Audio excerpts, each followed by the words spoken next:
这里是暴风电竞娱乐，我是主播婉儿，我是主播番石榴。番石榴啊，今天我们要做什么呢？今天要为大家带来的是110年全国中等学校运动会的介绍。这次我们学校负责的项目是拳击，培育的课程包含拳击赛事影片解析、主播赛评讲座、赛事模拟拍摄、直播演练、赛事媒体经营，还有新闻稿实务操作训练。这个计划呢是由修运系跟我们电竞学程一起合作的，为了在运动传播呈现上有更好的表现。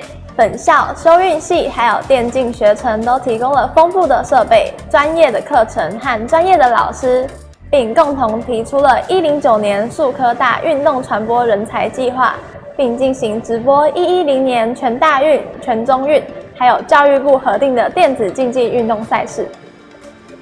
那我们接下来就交给我们在现场的彩瑜老师吧。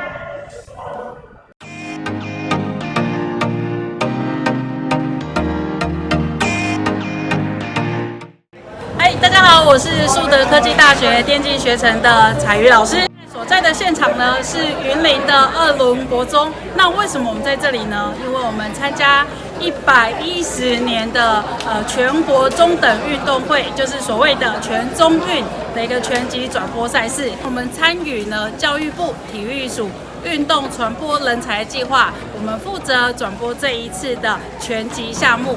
那非常欢迎大家来了解我们在做什么。谢谢我们的彩瑜老师。那今天呢，我们的介绍呢已经结束了。对，番石榴啊，为什么那里站了一整排的饮料啊？这个是我们赞助商提供的掠夺者能量饮料。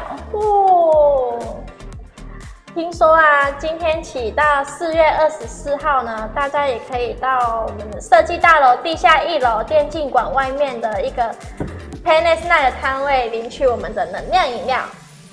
还有预测暴风杯前4强获胜队伍，而线上的观众可以扫描 QR code， 4月26号抽出雷蛇灰寡妇黄轴键盘1位。